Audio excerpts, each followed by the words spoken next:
and welcome to today's lecture on an article by Kevin Coe and Christopher Chapp entitled Religious Rhetoric Meets the Target Audience, Narrowcasting Faith in Presidential Elections. The authors introduce several terms, many of which should be pretty familiar to you or pretty transparent.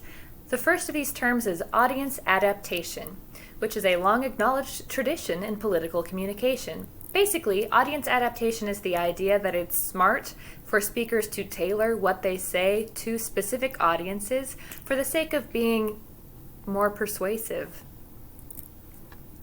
That said, there are some topics that a lot of audiences suggest are too precious to be spun for the sake of manipulating audiences and maybe how voters vote. So these topics include love of country, devotion to family, sincere expressions of sympathy towards those who have suffered a loss, and religious faith. So these are taboo topics for people who might be inclined to fudge the truth a little bit for the sake of persuasion. In spite of the fact that religious discourse is considered sacred, if you will, there are still different efforts to study how politicians use religion strategically, hopefully for audiences based on sincere religious conviction. So this is called the God strategy, and it's the idea that politicians sometimes leverage their sincerely held, authentic faith in order to define issues or frame them, to distinguish themselves from their opponents, and to advance their political aims.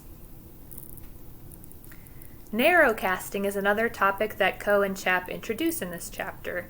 They are, of course, leaning on research done by other people and by Coe in some previous articles to do this. So narrowcasting is contrasted with broadcasting. Broadcasting would be giving one message to a very large audience. So it's the same message uniformly given to a large audience. Narrowcasting is different because it's very specific information that's tailored for a local or small audience. So you're giving really specific detail to a small portion of people.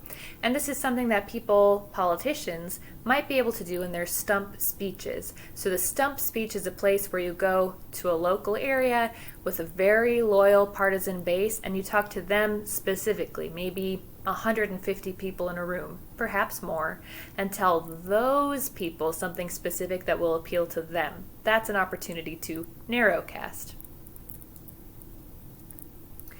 So the authors tell us, Coe and Chapp tell us, that in general, political communication scholars have a few observations about the presence of religion in politicians' speeches. First of all, it has to feel authentic. This is one of those places where audiences will not tolerate lies. Second, religion can't be avoided. Because of the way that United States politics have played out, because of the demographic composition of the country, for a lot of other reasons, it's expected that politicians here, particularly those running for president, will refer in some capacity to their religious beliefs and how those religious beliefs form some kind of guideline for how they will make decisions.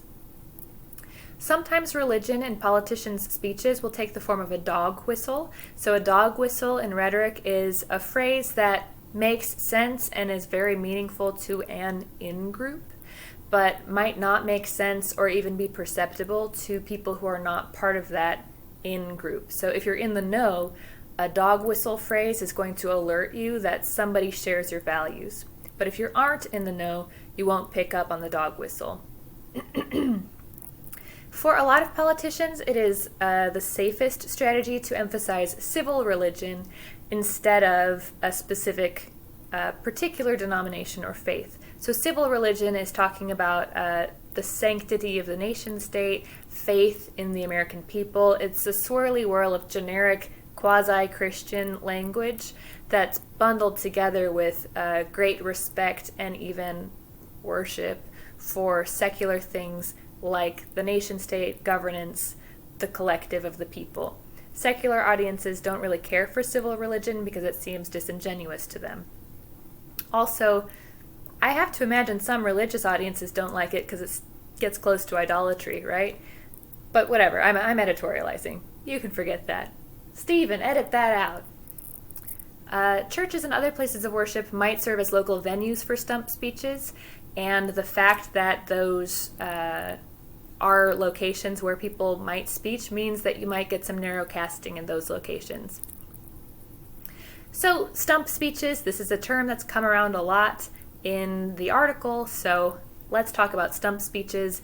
I think you can gather from the name that this comes from a tradition of people literally standing on tree stumps in order to deliver a speech, perhaps in a town square. So this is really small scale, small audience, just getting up and saying your piece in front of that audience. A stump speech is it's your routine that you take on the road from town to town to town to make sure that people know what you stand for.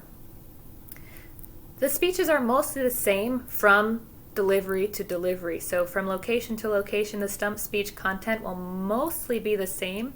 But what scholars in recent years have noticed is that there are speech modules that flip in and flip out depending on which audience politicians are addressing. So if you are Paul Ryan, you're Catholic, you're speaking in Indiana to an audience that's familiar with Notre Dame or whatever, you're probably going to flip in the module that emphasizes that you're Catholic and flip out some other modules to try and make a particular connection with that audience. So these authors have a particular analytic scheme that they use to try and diagnose whether or not rhetors will choose to include religion in their speeches and what kind of religion, what kind of religious language they might use. So here are the 4 factors. Speaker-audience alignment.